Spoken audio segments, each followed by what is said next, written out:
So আজ হচ্ছে চড়কের দ্বিতীয় দিন, যেটা হতে চলেছে শিলচর শ্মশান ঘাটে। So hello everyone, this is Kankan and welcome back to my channel Kankan Chakraborty blog. আশা করি তোমরা সবাই ভালো আছো, আমি খুবই ভালো আছি। সবাইকে শুভ নববর্ষ জানিয়ে আজকের ব্লগটা এখান থেকে স্টার্ট করছি। তাহলে চলো তোমাদেরকে সরাসরি নিয়ে যাই শিলচর শ্মশান। মানে আমি আছি শিলচর শ্মশান ঘাটে এবং মায়ের রূপে আমি তিনজন দেবী মা কালীকে পেয়েছি। এবার ওদেরকে জিজ্ঞেস করে নেব যে ওরা কোন রূপে সেজেছেন। তো একটু যদি তোমার নামটা বলো। বলো, কিছু না বলো, সিলেটি তো কো, তোমার নামটা একটু কো। সুমিত শাহ। তোমার নামটা? বিট্টু দাস। বিট্টু দাস। আরেকজন দেবী। আচ্ছা, খুব সুন্দর দেবী মা কালীর রূপে ওনারা সেজেছেন, যেটা আজকে চড়ক পূজা হবে আমাদের শিলচর শ্মশান ঘাটে। সত্যি তোমাদেরকে খুব সুন্দর লাগছে।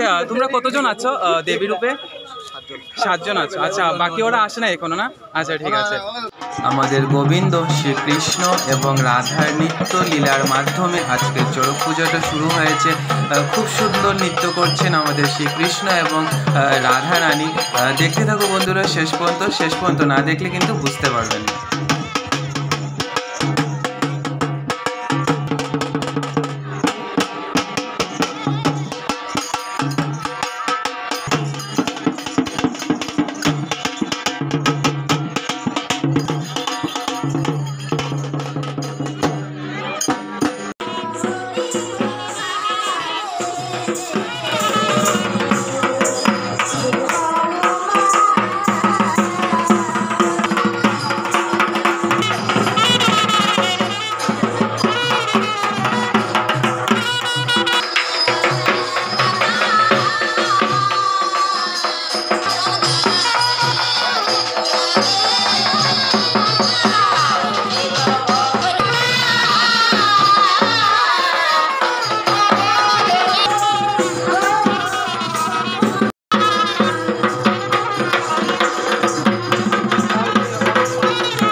দিদি আজকে চড়ক পূজাতে এসে কেমন লাগলো একটু শেয়ার করুন। হ্যাঁ খুব সুন্দর হয়েছে, কেমন লাগলো একটু বলেন না, একটু যদি শেয়ার করেন খুব ভালো হবে। বলো কেমন লাগলো? ভালো লেগেছে? এই চড়ক পূজাতে কেমন লাগলো? ভালো লাগছে?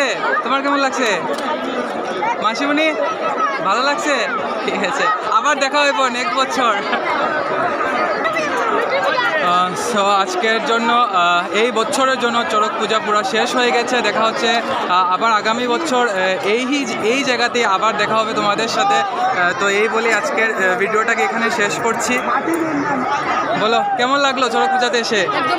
বাম্পার লেগেছে? আসছে বছর আবার হবে। এখানে চড়ক পূজাতে এসে কেমন লাগলো একটু বল। ভালো লেগেছে? আসছে বছর আবার দেখা হবে। হচ্ছে আমার খুব কাছের মানুষ, আপনার সাথে একটু মতামতটা জানতে চাই যে কেমন লাগলো শ্মশানে হয়তো আপনার প্রথমবার, কেমন লাগলো একটু যদি শেয়ার করেন। খুব ভালো লেগেছে। আর কিছু বলতে চান? কিছু বলেন।